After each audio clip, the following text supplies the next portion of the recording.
Greetings, people of the internet and YouTube. I am Lucha. News number 1.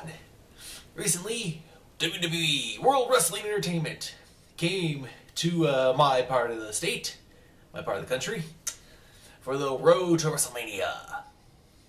To begin with, for those of you who aren't in the know, Paul Bearer, former manager for The Undertaker and Kane, passed away at the age of 58.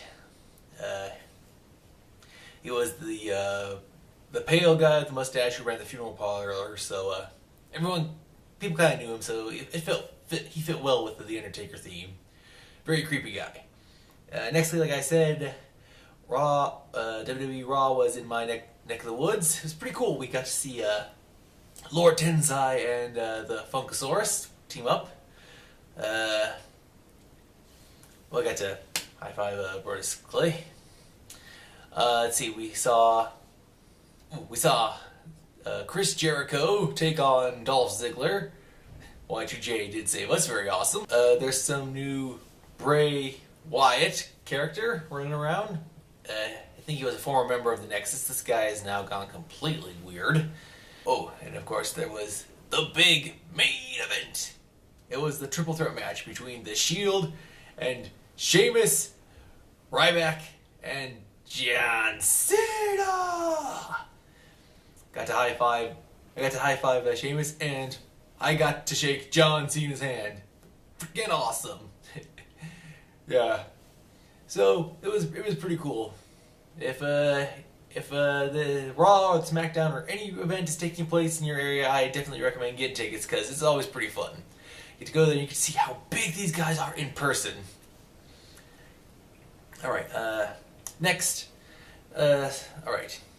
We got the wrestling on the way. I will be posting photographs, probably at the end of this, after me here. I'll be posting photographs from the show so you can check out some of the action if you weren't there. Nextly, I'm on here because I want to talk about City of Heroes, which was one of the main reasons I first donned the Lucha mask and the cape to come onto the YouTube. We still have no word on City of Heroes. Disney, if anyone from Disney is watching this, please, people, come on.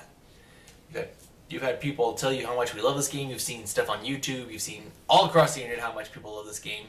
We want City of Heroes to come back.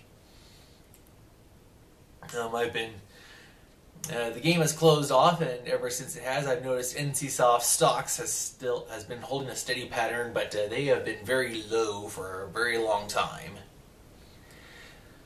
Yeah, so check out the stocks so you can check out what's going on for them. But yeah, like I said, Disney, please. People love this game, and we want it back.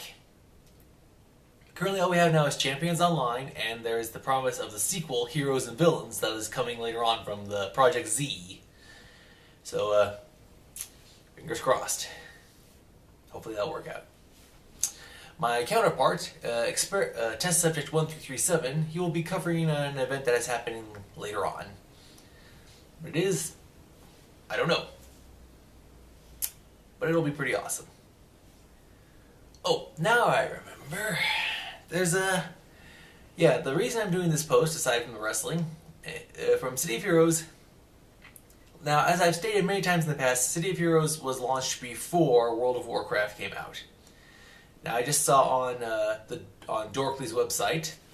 If you haven't been there, check out dorkly.com. It is very funny. They released the top 9 worst video game releases and/or launches. And at number 9, well, the top 9, yeah. The top 9 worst launches, and at number 9, the bottom of the list was World of Warcraft.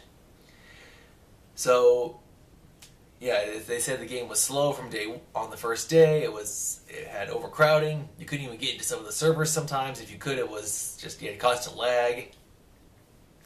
Which begets my question of how City of Heroes was launched before World of Warcraft. And yet World of Warcraft, despite having a bad opening, they were still able to keep going on.